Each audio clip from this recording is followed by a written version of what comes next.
നമസ്കാരം. നടൻ കൊല്ലം തുളസിയാണ് meet the എഡിറ്റേഴ്സിൽ ഇന്ന് അതിഥിയായി എത്തിയിരിക്കുന്നത്. സ്വാഗതം മീറ്റ് ദ എഡിറ്റേഴ്സിലേക്ക്. സ്വാഗതം. ഈ തുളസി എന്ന പേര് സ്ത്രീകൾക്കാണ് കൂടുതൽ കേട്ടിട്ടുള്ളത്. താങ്കളെക്കുറിച്ച് ആദ്യം ആലോചിക്കുമ്പോൾ ആദ്യം വരുന്ന ഒരു തോന്നൽ ഈ പേരുമായി ബന്ധപ്പെട്ടാണ്. എങ്ങനെയാണ് ഈ പേരുണ്ടായത്? ഇതുമായി ബന്ധപ്പെട്ട് എന്തൊക്കെ അനുഭവങ്ങൾ താങ്കൾക്കൊണ്ട് പറയാം? എൻ്റെ മുഴുവൻ പേര് തുളസീധരൻ നായർ എന്നാണ്. ആദ്യമേ നായർ സ്ഥാനം പോയി, പിന്നെ ധരം മാറി, പിന്നെ തുളസിയായി. അങ്ങനെയാണ് ഞാൻ പിന്നെ സ്ഥലപ്പേരൂടെ വന്ന് കൊല്ലം തുളസിയായി. തുളസി എന്നുള്ള പേര് നല്ല പേരാണ്. തുളസീധരൻ, ശ്രീകൃഷ്ണൻ, തുളസിയെ ധരിക്കുന്ന ഭഗവാൻ ശ്രീകൃഷ്ണൻ്റെ പേരാണ്, പര്യായമാണ്.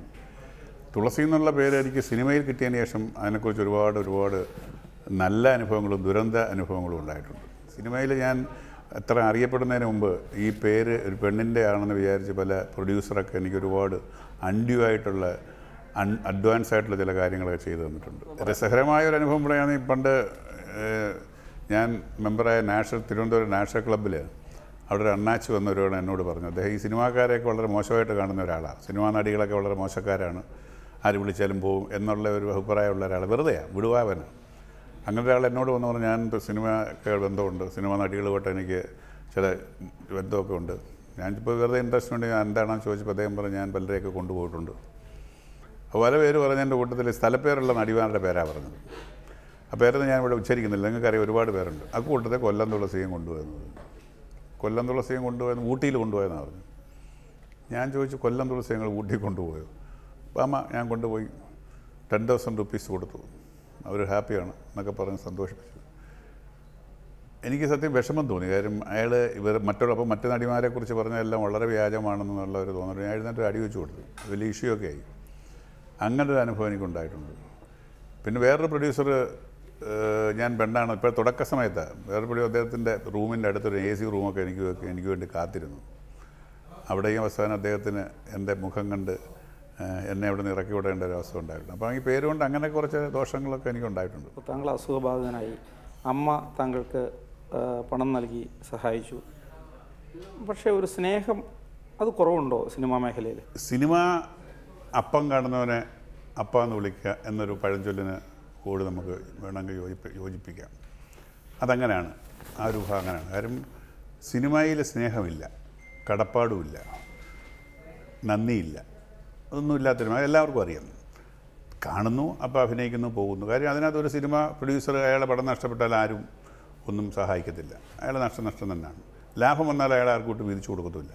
അപ്പോൾ സിനിമാ വ്യവസായത്തിൽ പരസ്പരം അങ്ങനെ ഒരു ഉറ്റ സൗഹൃദ ബന്ധമുള്ള ഒരു കുറവില്ലെന്ന് ഞാൻ പറയുന്നത്. അങ്ങനെ ഒരു സൗഹൃദം വളരെ കുറവാണ്.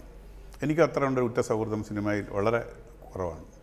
എനിക്ക് അസുഖം വന്നപ്പോൾ അമ്മ എന്നെ സഹായിച്ചു, ഇല്ലെന്നൊന്നും ഞാൻ പറയുന്നില്ല. അങ്ങനെ ഒരു പരാതിയും പരാതിയുമില്ല. പിന്നെ അവരൊക്കെ വിളിക്കേണ്ടിയിരുന്നു എന്ന് പലപ്പോഴും തോന്നാറ്. സ്വാന്തന വാക്കുകൾ പലരിൽ നിന്നും കിട്ടാതെ വന്നപ്പോൾ ഒരു ചെറിയ വേദന തോന്നിയിട്ടുണ്ട്.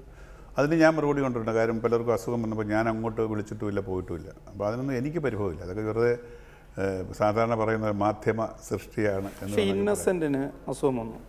ഇന്നസെൻറ്റിനോട് വളരെ കരുതലോടുകൂടി, സ്നേഹത്തോടുകൂടി അദ്ദേഹത്തെ കാണുകയും സംസാരിക്കുകയും ആശ്വസിപ്പിക്കുകയും അമ്മയുടെ പ്രസിഡൻ്റാണല്ലോ ചെയ്തു.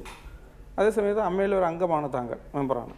താങ്കളോട് ആ സമീപനം ഉണ്ടായില്ല. അത് അദ്ദേഹം അമ്മയുടെ പ്രസിഡൻ്റാണ്, ഞാൻ ഒരു അംഗമാണ്. അത് തന്നെ വ്യത്യാസം. സിനിമയിൽ താങ്കൾക്ക് ലഭിച്ച വേഷങ്ങളിൽ താങ്കളുടെ സിനിമാ ജീവിതത്തിൽ പൂർണ്ണ തൃപ്തനാണ്? അല്ല.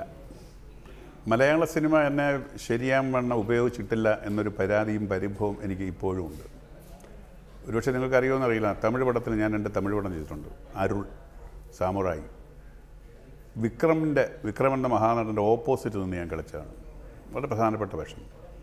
അങ്ങനൊരു വേഷം മലയാളത്തിൽ തരാൻ എനിക്കാരും ധൈര്യം കാണിച്ചിട്ടില്ല, മെനക്കെട്ടില്ല. അങ്ങനൊരു ഗ്രൂപ്പിലും ഞാനില്ല. അതാണ്, ഞാനൊന്നൊരു കോക്കസിലും പെട്ട ആളല്ല. ഇപ്പം തന്നെ ഒരു വേഷത്തിന് തന്നെ ഒരു സീനിലെ വേഷത്തിന് തന്നെ ഇപ്പോഴും വിളിക്കാറുണ്ട്. ഇത്രയും സീനിയറായ എന്നെ, 35 വർഷത്തെ സർവീസുള്ള തന്നെ ഇപ്പോഴും ഞാൻ പോയി ചെയ്യും. പൈസയും മേടിച്ചുകൊണ്ട് പോകുന്നില്ല, ഇപ്പോഴും പരിഭവിക്കാറില്ല. എനിക്കൊരു സന്തോഷമേ ഉള്ളൂ, 35 വർഷമായിട്ട് ഞാൻ ഇപ്പോഴും രംഗത്തുണ്ട്.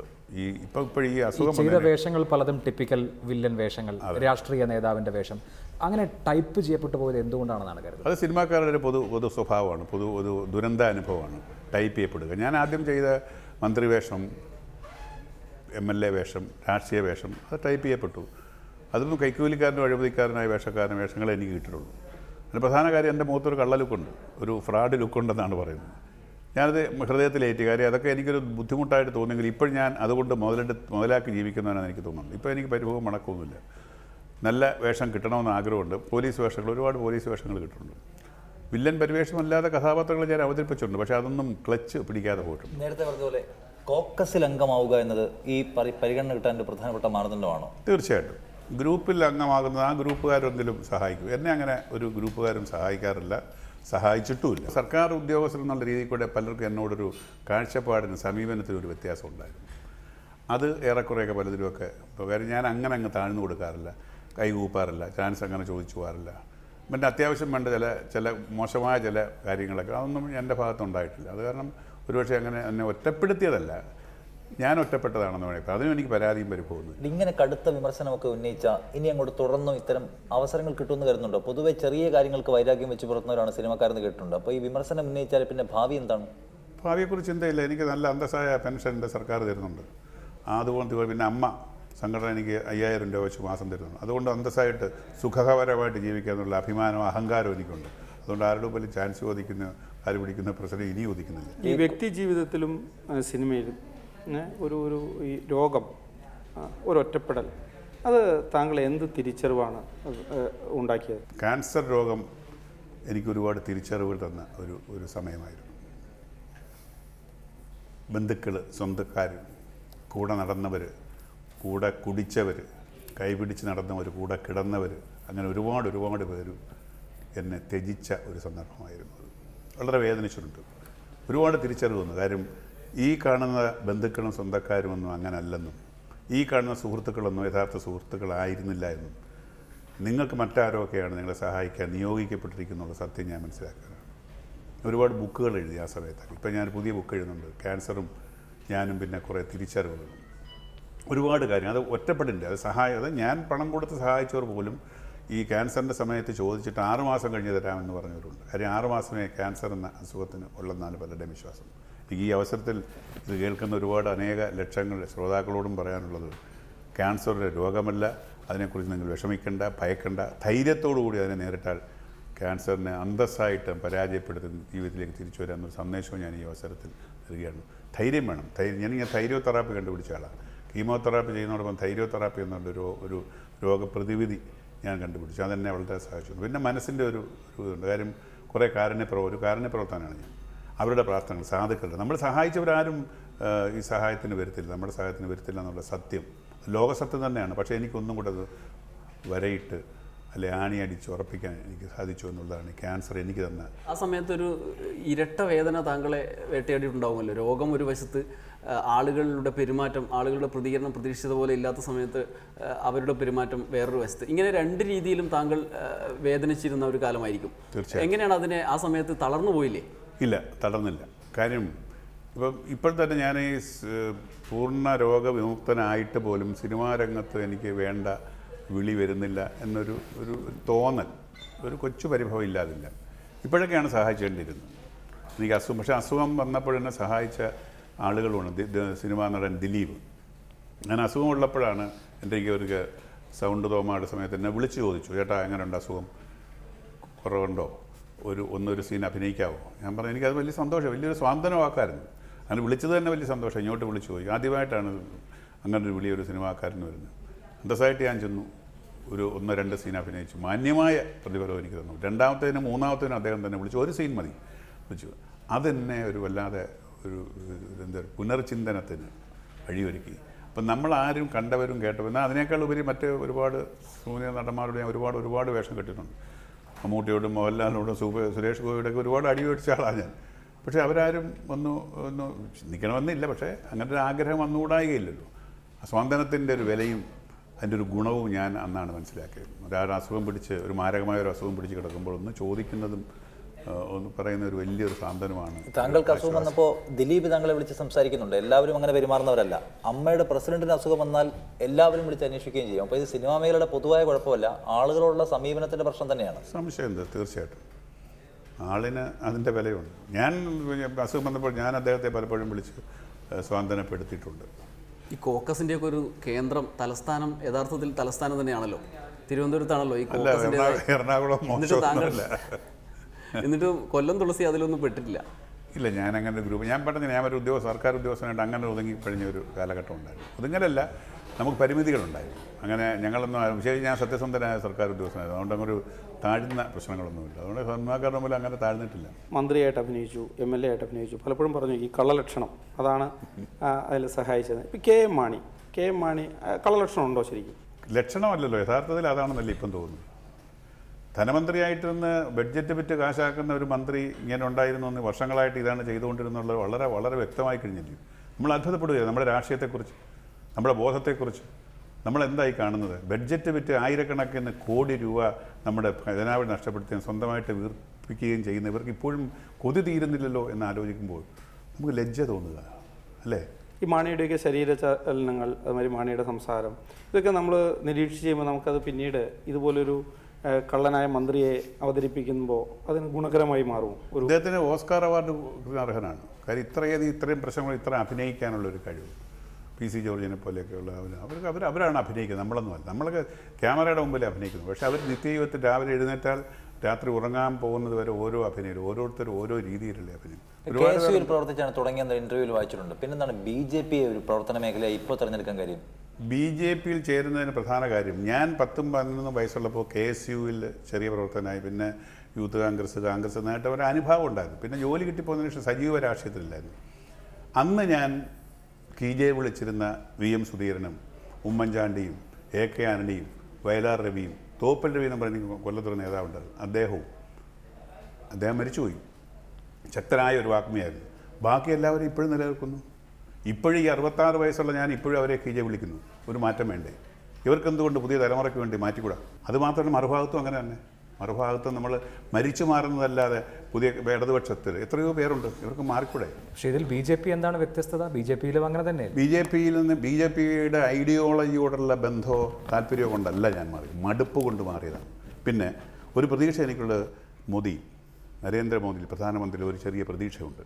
കാര്യം അദ്ദേഹം ഒരു പാവപ്പെട്ട അമ്മയുടെ മകനായി ജനിച്ച് പാവപ്പെട്ടവരുടെ ഹൃദയഭാരങ്ങൾ അറിയുകയും മനസ്സിലാക്കുകയും അതിനെതിരെ എന്തെങ്കിലും കൈവിരൽ അനക്കാൻ പറ്റുമെന്ന് ഇച്ഛാശക്തിയുള്ള ഒരു നേതാവായിട്ട് ഞാൻ കാണുന്നു. ഒരുപാട് തുടക്കത്തിൽ ഒരു വർഷം പ്രതീക്ഷിച്ച ഒരു പുരോഗതി ഉണ്ടായിട്ടില്ലെങ്കിൽ പോലും അതിൻ്റെ ഉള്ള പാതയിലേക്കാണെന്ന് ഞാൻ വിശ്വസിക്കുന്നു. പക്ഷേ താങ്കൾ ഇപ്പോൾ ഒരു അസുഖബാധിതനായിരുന്നു, മരണത്തിന് മുഖാമുഖം കണ്ടു. അപ്പോൾ അത് നമ്മൾ സൃഷ്ടിക്കുക ഒരു മനുഷ്യ സ്നേഹമാണല്ലോ, മതത്തിനും ജാതിക്കും ഒക്കെ അപ്പുറം മനുഷ്യൻ എന്നുള്ളൊരു കാഴ്ചപ്പാട്. അപ്പോൾ മതത്തിൻ്റെ അടിസ്ഥാനത്തിൽ വേർതിരിക്കുന്ന അന്യമതസ്ഥരെ വിദ്വേഷത്തോടുകൂടി നോക്കിക്കാണാൻ എന്ന അവരുടെ ഭക്ഷണ രീതികളെയും ആരാധനക്രമങ്ങളെയും നിയന്ത്രിക്കുന്ന ഒരു മോദി, അതെങ്ങനെ നമുക്കൊരു മനുഷ്യ സ്നേഹത്തിൻ്റെ തലത്തിൽ കാണാൻ കഴിയും? മോദി ഒരു മതവിഭാഗത്തിൻ്റെ നേതാവാണെന്നുള്ളത് എനിക്ക് തോന്നിയിട്ടില്ല. അത് ഒരുപക്ഷെ മറ്റ് രാഷ്ട്രീയ പാർട്ടികളുടെ വെറും ഒരു വിലയിരുത്തലാണ്. കേരളത്തിൽ മുമ്പ് സിനിമയിലില്ലാത്ത രീതിയിൽ സിനിമ നടന്മാരും നടിമാരും എല്ലാം രാഷ്ട്രീയ രംഗത്തേക്ക് കൂടുതൽ കടന്നു. എന്തുകൊണ്ടാണ് അതും രാഷ്ട്രീയമാണ്. ഇടതുപക്ഷത്തിന് ആളില്ലാഞ്ഞിട്ടാണല്ലോ പിന്നെ നമ്മുടെ ഇന്നസെൻറ്റിനെ കിട്ടിയത്. ഗതികേട് കൊണ്ട് നിർത്തിയതില്ല. അദ്ദേഹം രാഷ്ട്രീയക്കാരനല്ലല്ലോ, അദ്ദേഹം ഒരു പൊതുപ്രവർത്തകനല്ലോ, അദ്ദേഹം സാധാരണക്കാരൻ്റെ വികാരങ്ങൾ അറിയാവുന്ന ആ വാർഡിലെ ഒരു മെമ്പറല്ലല്ലോ. അപ്പോൾ അത് രാഷ്ട്രീയപരമായിട്ട് ജയിക്കുമെന്നുള്ള ഉത്തമ വിശ്വാസം ഇടതുപക്ഷത്തിനുണ്ടായതുകൊണ്ടും പറ്റിയ ഒരാളെ കിട്ടാത്തതുകൊണ്ട് നിർത്തിയല്ലേ. അപ്പോൾ സിനിമാക്കാർ വന്നാണെന്ന് പറയാൻ പറ്റത്തില്ല. പിന്നെ സുരേഷ് ഗോപിയുടെ കാര്യമാണ്. BJP എൻ്റെ കാര്യം പറഞ്ഞു, ഞാൻ പാർലമെൻ്ററി മോഹമായിട്ട് വന്നതല്ല, ഞങ്ങൾ വളർന്നു വരികയാണ്. ഇപ്പോൾ ചിലപ്പോൾ ഞാനുമൊക്കെ അതിൻ്റെ ഒരു ഭാഗമായിട്ട് വന്നുകൂടായില്ല. അതൊരു പരാതിയല്ല.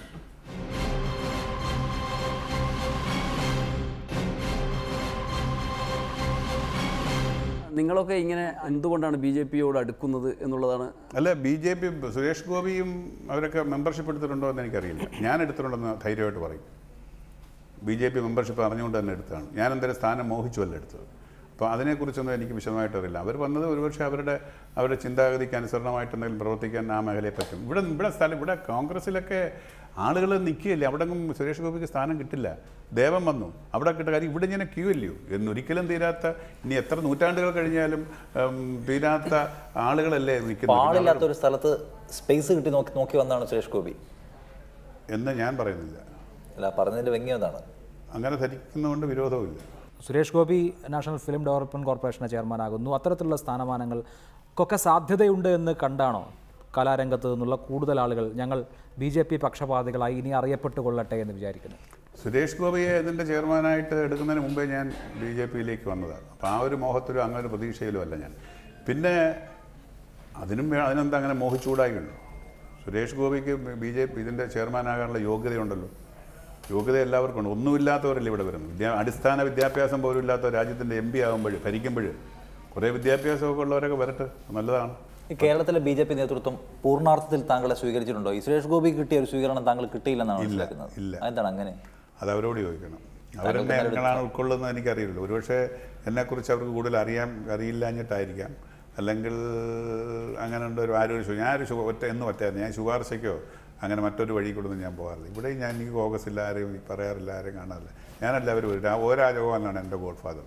അദ്ദേഹത്തിൻ്റെ കൂടെ ഇപ്പോൾ ഒരുപാട് സഞ്ചരിക്കാനും ഒക്കെ എനിക്ക് അവസരം കിട്ടുന്നുണ്ട്. അദ്ദേഹത്തിന് ഞാൻ എൻ്റെ മനസ്സിൽ എൻ്റെ രാഷ്ട്രീയ ഗുരുവായിട്ട് കണ്ടിട്ടുണ്ട്. അങ്ങനത്തെ ആളാകണമെന്നാണ് എൻ്റെ ആഗ്രഹം. അഴിമതികളില്ലാത്ത മറ്റാരും അങ്ങനെ അല്ലെന്നല്ല. അതാണ് എൻ്റെ മനസ്സിൽ ഇരിപ്പും ആഗ്രഹവും പ്രതീക്ഷയും. സിനിമയിൽ താങ്കൾ അവതരിപ്പിച്ച കഥാപാത്രങ്ങൾ മിക്കതും നെഗറ്റീവ് റോളുകളാണല്ലോ. എല്ലാ കഥാപാത്രങ്ങളും തന്നെ മദ്യപിക്കുന്ന ആളുകളുമാണ്. മദ്യപാനം സമീപകാലത്ത് മദ്യപാന സാഹചര്യം വളരെ വ്യത്യസ്തമായ ഒരു തലത്തിലേക്ക് കടന്നിട്ടുണ്ട്. ബാർ നിരോധനം, മദ്യനിരോധനത്തിൻ്റെ രാഷ്ട്രീയ നിലപാടുകളൊക്കെ വന്നിട്ടുണ്ടല്ലോ. അതിനെങ്ങനെയാണ് താങ്കൾ കാണുന്നത്? അതൊന്നും പ്രാക്ടിക്കലായ ഒരു കാര്യമാണ്, ഒരു വികലമായ തീരുമാനമായിരുന്നു. അതുകൊണ്ട് എന്തേ ഫലം? ഇത് രാഷ്ട്രീയക്കാർ തമ്മിലുള്ളൊരു ഉമ്മൻചാണ്ടിയും BM സുധീറും തമ്മിലുള്ള ഒരു കൊച്ചു രാഷ്ട്രീയ ഒരു കൊച്ചു ഉടായ്പ പരിപാടിയുടെ ഫലമായി കാണുന്നതല്ല. ഇതുകൊണ്ട് എന്ത് നേടി? പക്ഷേ മദ്യപാനം ഒരു പ്രശ്നം തന്നെയല്ലേ, അത് പരിഹരിക്കണ്ടേ? ആളുകൾ വലിയ തോതിൽ ഇങ്ങനെ മദ്യപാനം എന്താണ് പ്രശ്നം? താങ്കൾ മദ്യപിക്കുമോ? ഞാൻ വല്ലപ്പോഴൊക്കെ മദ്യപിക്കും. അതുകൊണ്ടൊരു ദോഷവുമില്ല എന്നുള്ള അല്ല, അങ്ങനെ ദോഷ രീതിയിലുള്ള മദ്യപാനിയല്ല ഞാൻ വല്ലപ്പോഴൊക്കെ എനിക്ക് തോന്നുമ്പോൾ ചില കമ്പനികൾ കൂടുമ്പോൾ മദ്യപിക്കാറുണ്ട്. പക്ഷേ കേരളീയർ പൊതുവിൽ അങ്ങനെയാണ്. ഇപ്പോൾ താങ്കൾ വല്ലപ്പോഴും കമ്പനി കൂടുമ്പോൾ കഴിക്കുന്നു, അങ്ങനെയാണോ? കേരളീയർ ഇപ്പോൾ ബിവറേജസിൻ്റെ മുന്നിൽ ക്യൂ നിൽക്കുന്നു. അതുകൊണ്ട് അതൊരു വിഭാഗമുണ്ട്, അത് എല്ലാ കാര്യത്തും കാണും. അതൊന്നും വിചാരിച്ചാൽ അങ്ങനെ ഒരു കാര്യം ബിവറേജ് സ്റ്റോപ്പ് ചെയ്തേക്കണം. മനുഷ്യൻ്റെ സ്വഭാവം, അടിസ്ഥാന വികാരം മാറ്റാൻ ഒരു സർക്കാരിന് പറ്റില്ല, അവൻ തന്നെ മാറ്റേണ്ടതാണ്. ഏത് സർക്കാർ എങ്ങനെ ഇവിടെ മറ്റ് രാജ്യങ്ങളിലെ കൊടുത്ത് നമ്മൾ വിദേശ രാജ്യങ്ങളിലെ പോകാറുണ്ടല്ലോ, അമേരിക്കയിലായാലും യൂറോപ്യൻ രാജ്യങ്ങളിൽ പോകുമ്പോൾ അവിടെ എല്ലാം മദ്യങ്ങൾ എല്ലാ കടകളിലും കിട്ടും. അവിടെ ആരും കുടിച്ച് വഴി കിടക്കുന്നത് നമ്മൾ കണ്ടിട്ടില്ല. ഈ ക്യാൻസർ ഉണ്ടല്ലോ, അത് പടരുന്നു, അത് സമൂഹത്തിൽ എല്ലാ ഭാഗങ്ങളിലും ക്യാൻസർ രോഗികളുടെ എണ്ണം കൂടുന്നു. താങ്കൾ എങ്ങനെ തിരിച്ചറിഞ്ഞു? എനിക്ക് വളരെ ആകസ്മികമായിട്ട് എൻ്റെ ശരീരത്തിൽ ഇങ്ങനെ ഒരു ക്ഷീണം തോന്നുന്നുണ്ട്. എൻ്റെ സ്പ്ലീൻ വലുതായിട്ട് വന്നു.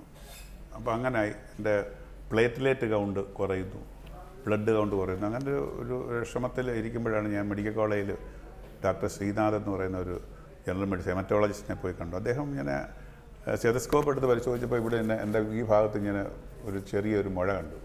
ആ മുഴ അദ്ദേഹം നോക്കിയിട്ട് പറഞ്ഞു, ഇതെന്താണ് ശ്രദ്ധിച്ചു? ഞാൻ പറഞ്ഞു, അവിടെ ഒരു മുഴയുണ്ട്. ഞാൻ തമാശയായിട്ട് എന്തോ ക്യാൻസറോ അല്ല എന്ന് വെറുതെ തമാശയായിട്ട് ചോദിച്ചപ്പോഴാണ് അദ്ദേഹം പറഞ്ഞു, എന്തുകൊണ്ട് ആയിക്കൂടാന്ന് പറഞ്ഞു. അദ്ദേഹം വേറൊരു സർജനെ പോയി കണ്ടു. ഞങ്ങൾ രണ്ടുപേരുടെ അവിടെ പോയി അങ്ങനെ കണ്ട് സ്കാൻ ചെയ്ത് വന്നപ്പോൾ സംഭവം ക്യാൻസറാണെന്ന് 3 വർഷത്തിന് മുമ്പ്.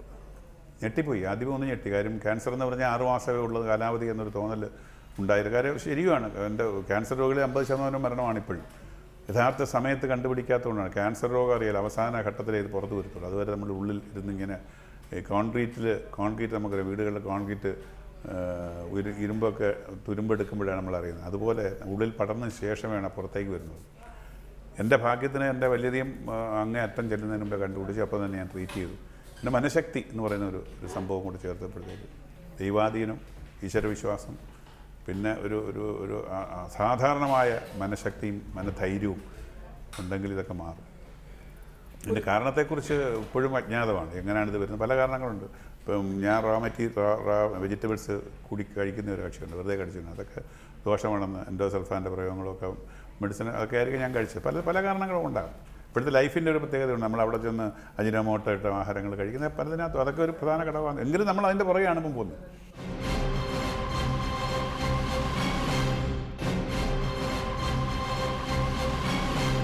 ഒരു സർക്കാർ ജീവനക്കാരനായ താങ്കൾ എങ്ങനെയാണ് സിനിമയിലേക്ക് എത്തിയത്? ആദ്യ സിനിമയിലേക്കുള്ള വരവ് എങ്ങനെയായിരുന്നു? സിനിമ നേരത്തെ മനസ്സിലുണ്ടായിരുന്നോ, അത് സ്വപ്നമായി കൊണ്ടു നടന്ന് സബലീകരിച്ചതാണോ?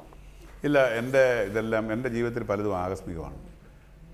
എൻ്റെ സിനിമാ പ്രവേശം, കലാരംഗത്ത്, വിവാഹം, അങ്ങനെ തമിഴ് സിനിമയിലേക്ക് എല്ലാം ആകസ്മികമാണ്. ഇപ്പോൾ ഇവിടെ വന്ന് ഇതൊക്കെ ആകസ്മികമായിട്ട് സംഭവിക്കുന്നത്. അപ്പോൾ സിനിമയിൽ ഞാനൊരു അങ്ങനെ ആഗ്രഹം, എനിക്ക് സിനിമയിൽ ആഗ്രഹം ഉണ്ടായി. സിനിമയിൽ വരണമെന്ന്. ഞാൻ നാടക നടനായിരുന്നു, അമച്ചൂർ നാടകം ഉണ്ടായിരുന്നു. അതിൽ നിന്ന് പ്രൊഫഷണൽ നാടകത്തിലേക്ക് പടിപടിയായിട്ടാണ് ഞാൻ ഘട്ടങ്ങൾ കഴിഞ്ഞാണ്. പെട്ടെന്നൊരു സുപ്രഭാതത്തിൽ നടനായതിനില്ല, എഴുതുമായിരുന്നു. അങ്ങനെ ഒരുപാട് ഘട്ടങ്ങൾ മുമ്പ് ഒരിക്കൽ വിളിച്ച് ചോദിച്ചു, അഭിനയിക്കണമെന്ന് ചോദിച്ചു. അങ്ങനെ എന്നെ അഭിനയിച്ചു. അങ്ങനെയാണ് ഞാൻ ആദ്യമായിട്ട് നമ്മുടെ ആലപ്പി അഷ്റഫിൻ്റെ മുഖ്യമന്ത്രി എന്നുള്ള പ്രേംനസറുമായിട്ടുള്ള അദ്ദേഹം ഒരു സീനാണ് ഞാൻ.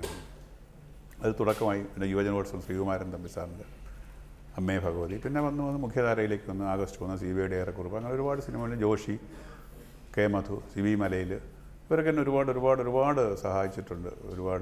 അപ്പോൾ അവരെയൊക്കെ ഞാൻ ഈ അവസരത്തിൽ വളരെ സന്തോഷത്തോട് നന്ദി രേഖപ്പെടുത്തുകയാണ്. അവരൊക്കെ എനിക്കുണ്ട്. പക്ഷേ ഇപ്പോഴേ പലരും ഓർക്കാറില്ല എന്നായിരിക്കും, അല്ലെങ്കിൽ ന്യൂ ജനറേഷൻ്റെ പോക്കിൽപ്പെട്ട അച്ഛനും അമ്മയും അമ്മാവനും ഇല്ലാത്ത പടമായതുകൊണ്ടാകാം എന്നെ മറക്കുന്നതെങ്കിലും പഴയ ആൾ ഷാജി കൈലാസൊക്കെ എന്നെ ഒരുപാട് സഹായിച്ചിട്ടുണ്ട്. അദ്ദേഹം പടത്തിലും ഒക്കെ ഉണ്ടായിട്ടുണ്ട്. പക്ഷേ ഈ അസുഖം എന്നെ, കാര്യം ഷാജി കൈലാസിൻ്റെ ഒരു പടത്തിൽ അദ്ദേഹം എന്നെ കാസ്റ്റ് ചെയ്തു. അവസാനം പ്രൊഡ്യൂസർ പറഞ്ഞത് അയാളെ വിളിക്കണോ, എന്തിനാ നമ്മൾ റിസ്ക് എടുക്കുന്നതെന്ന് ചോദിച്ചു. ക്യാൻസർ രോഗിയല്ലേ, എന്നാൽ നീ അവിടെ കാണുമെന്ന് മരിച്ചു പോകുമെന്നാണ് അവരുടെയൊക്കെ വിചാരം. അപ്പോൾ അങ്ങനെ ഞാനിനി ഒരു 10-35 കൊല്ലം കൂടി ഇരുന്നിട്ടേ പോകുന്നുള്ള വിശ്വാസക്കാരനാണ് ഞാൻ. ഒരു പരാജിതൻ്റെ മോഹങ്ങൾ എന്ന പേരിൽ ഒരു പുസ്തകം തന്നെ, കവിതാ പുസ്തകം തന്നെ താങ്കൾ ഇറക്കിയിട്ടുണ്ട്. കവിത ഇപ്പോഴും എഴുതിക്കൊണ്ടിരിക്കുകയാണ്. ഈ അനുഭവങ്ങളിൽ നിന്നൊക്കെ ആയിരിക്കാം കവിത എങ്ങനെയാണ് രൂപപ്പെടുന്നത്? ഒരു കവിത എഴുത്തുകാരനായി സജീവമായി നിൽക്കുമോ? എൻ്റെ കവിതകളും കഥകളും എല്ലാം ബഹുഭൂരിപക്ഷവും ദുഃഖാർദ്രമാണ്, വേദനയാണ്. എൻ്റെ എന്തോന്ന് അറിഞ്ഞൂടെ, ഞാൻ എഴുതുന്നതിനകത്ത് കവിതകൾക്കെല്ലാം വേദനയാണ്. സ്നേഹമില്ലായ്മയുടെ സ്നേഹം കിട്ടാത്തതിൻ്റെ വലിയൊരു ദുഃഖം എനിക്കുണ്ടായിട്ടുണ്ട്. അപ്പോൾ അതിൽ നിന്ന് ചിലപ്പോഴൊക്കെ ദുഃഖം തോന്നുമ്പോൾ, ഇപ്പോൾ ഒരു ഒറ്റപ്പെട്ട ജീവിതമാണ് എനിക്ക്, ഒരു സുഖമുള്ള നമ്പരോ എന്ന് വേണമെങ്കിൽ പറയാം. ഒറ്റപ്പെട്ട ജീവിതം സുഖമുള്ളതാണ്. കാര്യം മറ്റ് പ്രശ്നങ്ങളൊന്നും ഇല്ലാതെ ഞാൻ എൻ്റെ പ്രായക്കാരോടും എൻ്റെ കൂടൊപ്പം ഉള്ളവരോടും ഒന്നും അവരൊക്കെ അനുഭവിക്കുന്ന ബുദ്ധിമുട്ടുകളൊന്നും ഇപ്പോൾ എനിക്കില്ല. കാര്യം എനിക്കിപ്പോൾ ഒരു കെട്ടുപാടുമില്ല, മക്കളില്ല, കൊച്ചുമക്കളില്ല, ബന്ധുക്കളില്ല, സ്വന്തക്കാരില്ല, ഒറ്റയ്ക്കുള്ള സുഖമായ ജീവിതം. ഏത് സമയത്തും പോകാൻ റെഡിയായി നിൽക്കുകയാണ്. മരണത്തിനെ എപ്പോഴും വിളിക്കുമ്പോൾ റെഡിയായിട്ട് പോകും. അതിനെക്കുറിച്ച് ഞാൻ മരണത്തെക്കുറിച്ച് എഴുതിയിട്ടുണ്ട്. പക്ഷേ ഞാൻ മരിക്കുമെന്ന് പ്രതീക്ഷിച്ച സമയത്ത് മരിച്ചില്ല. ഇപ്പം ഞാൻ മരണമേ ഇല്ല, മരണം എനിക്കില്ല, മരണമേ പോകുന്നീ എന്ന് പറഞ്ഞ് വേറൊരു കവിത എഴുതിയിട്ടുണ്ട്. കല്ലറക്കെട്ടുകളൊക്കെ ഇളക്കുക, അങ്ങനെ ഞാൻ തുറന്നെഴുതിയിട്ടുണ്ട്. അപ്പോൾ ഇപ്പോഴും കോൺഫിഡൻസിലൂടെ സംസാരിക്കുമ്പോഴും ഈ ഒരു പരാജിതനായാണോ ജീവിതത്തിൽ സ്വയം വിലയിരുത്തുന്നത് അങ്ങനെയാണോ? ഞാൻ സ്നേഹം കിട്ടാത്തവനെല്ലാം പരാജിതം തന്നെയാണ്. കാര്യം മനുഷ്യ ജീവിതം എന്ന് പറയുന്നത് പരസ്പര സ്നേഹവും സഹായവും സഹകരണവും ഉള്ള ഒരു ജീവനാണ് മനുഷ്യൻ. മൃഗങ്ങൾക്ക് അതില്ല. അതാണല്ലോ മനുഷ്യൻ്റെ വ്യത്യാസം. ചിന്തിക്കുന്നവൻ, മനനം ചെയ്യുന്നവൻ മനുഷ്യൻ. അത് പലർക്കും ഇല്ലാതെ പോകുമ്പോഴാണ് പരാജിതനാണെന്നൊരു തോന്നൽ വന്നപ്പോൾ അത് എൻ്റെ വികൃതമായ ചിന്തയാണ്, വികലമായ ചിന്തയാണ്, വിരൂപമായ ചിന്തയാണ്. പക്ഷേ എനിക്ക് അങ്ങനെ തോന്നി, ഞാൻ ജീവിതത്തിൽ പരാജയപ്പെട്ടല്ലോ, എനിക്ക് സ്നേഹിക്കുവാൻ ആരുമില്ലല്ലോ ഈ ലോകമല്ലാതെ. അതുകൊണ്ടാണ് ഞാൻ കുറേ പേര് ഞാൻ നേരത്തെ പറഞ്ഞ കൂടെ നിന്നവരും കൂടെ നടന്നവരും കൈപിടിച്ച് ഉയർത്തിയവരും എന്നും കൂടെ ഇല്ലാതെ പോകും. ഇനി ആരെയെങ്കിലും സ്നേഹമുള്ളവരോട് നടക്കാം, അവരിൽ നിന്നെങ്കിലും ഒരു തരി സ്നേഹം കിട്ടുമെന്നുള്ള പ്രതീക്ഷ. മോഹം അവശേഷിക്കുന്നിടത്തോളം ഒരു പരാജിതനും അതിജീവിക്കാനുള്ള എല്ലാ സാധ്യതയുമുണ്ട്. ആ സാധ്യതയുണ്ട്, ആ വിശ്വാസം എനിക്കുണ്ട്. താങ്കളുടെ ഒരു കവിത കൂടി ചൊല്ലി നമുക്ക് ഈ പരിപാടി അവസാനിപ്പിക്കാം. നാളെയൻ ശരീരത്തു നിന്നാത്മാവ് പോയിടുകിൽ 4-5 പേരെങ്കിലും എൻ ചുറ്റും കൂടിടേണം. ഒരു ദീപനാളത്തിനൊത്തൊരു ചന്ദനത്തിരി ഒന്നിച്ചു കത്തിക്കേണം. വെറുതെ ചടങ്ങിനായി അക്ഷരശുദ്ധി വേണ്ടെങ്കിലും ഒരു നാമജപമെനിക്കേകണം. നിത്യശാന്തിക്കൊരുപായമായി ഒത്തുചേരുവാൻ ബന്ധുക്കളില്ലെങ്കിലും ഒത്തവർ ചേർന്നൊരു കോടി വാങ്ങി എൻ നഗ്നത മറയ്ക്കേണം. വായ്ക്കരി വയ്ക്കുവാൻ ഉറ്റവരില്ലെങ്കിലും ഒരു ചെറു പുഷ്പമെങ്കിലും എൻ ചുണ്ടിൽ വെച്ചിടേണം. വളരെയധികം നന്ദി ഇത്രയും നേരം മീറ്റ് ദ എഡിറ്റേഴ്സിൽ ചെലവഴിച്ചതിന്. എനിക്കും വളരെയധികം സന്തോഷം. അടുത്ത ആഴ്ച മറ്റൊരു അതിഥിയുമായി വീണ്ടും കാണാം. നമസ്കാരം.